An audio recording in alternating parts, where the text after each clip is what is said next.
Okay, and to wrap up this problem set, we're interested in the context-rich problem. All right, and in this context-rich problem, we have a fort, and that fort has a wall, and it's in the port city of Mombasa. And I'm reading it off my computer screen. You find that the wall,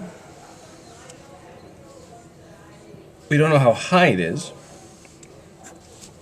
but at the very, very top of the wall, there's a hole for a cannon to sit in, and you know it shoots out, okay, and hits ships. So I'm going to draw a little ship here with a mast, whatever, okay.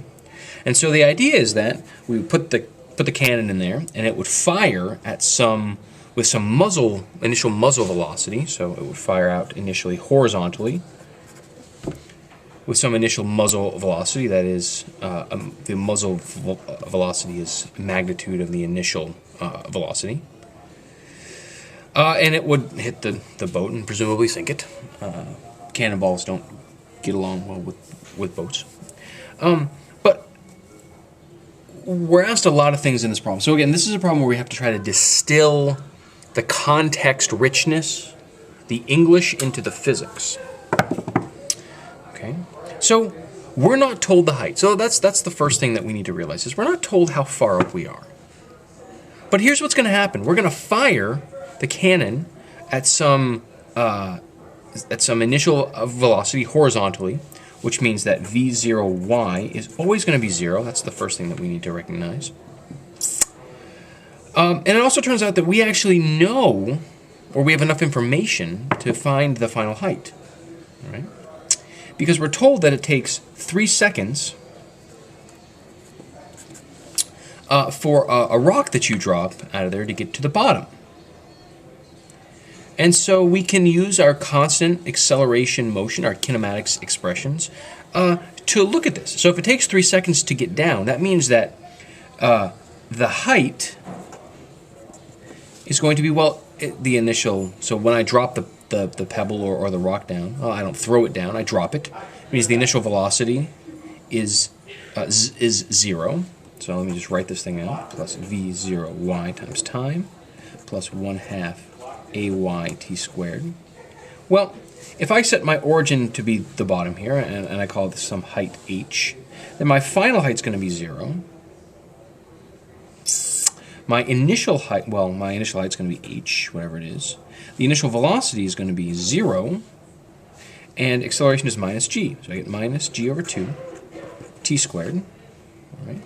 Which means that my height is going to be, let's just call it 10 meters per second squared divided by 2 times, the time it took, and you're told in the problem it takes 3 seconds, so that's 3 seconds squared, so that's 9, all right.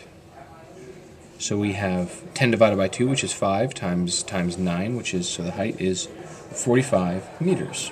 Okay, and that's actually important in this problem. Because you're told to calculate what the muzzle velocity would be if the ship initially was 300 meters away. Okay, so let's sketch some trajectories here at the top. Okay, so if v initial is not large enough, if the initial speed is the muzzle velocity is not large enough, well then it just kind of falls down, follows a parabolic trajectory. All right. If it's too large, well, then it just kind of it's too large and we'll miss. So we need just the right initial velocity to hit a boat. That's a certain distance away. Okay. Okay. Well, the acceleration in the x direction is 0.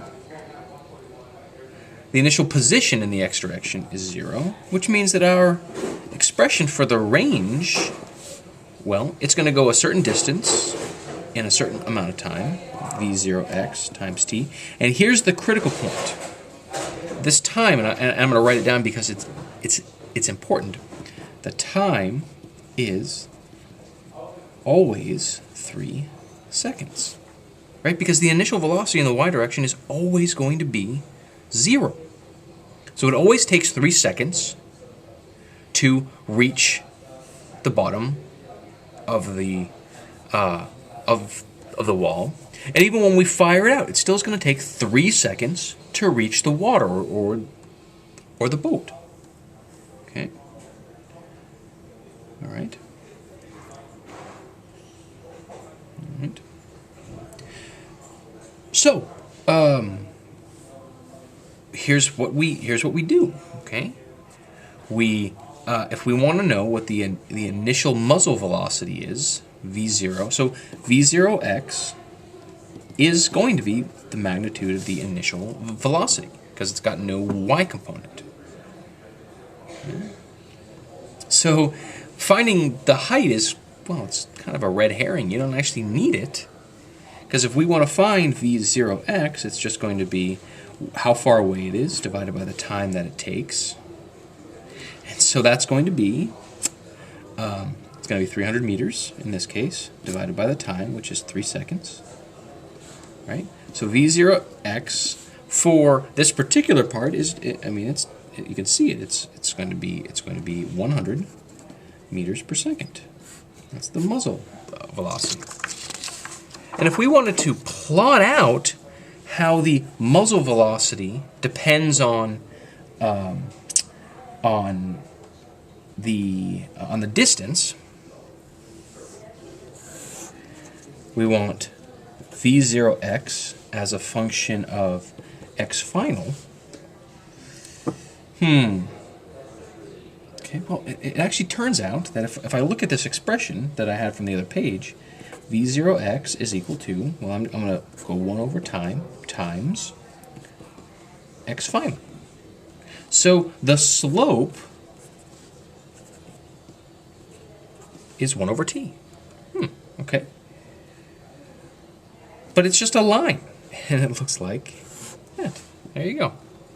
And the slope is 1 over 3 seconds. Okay.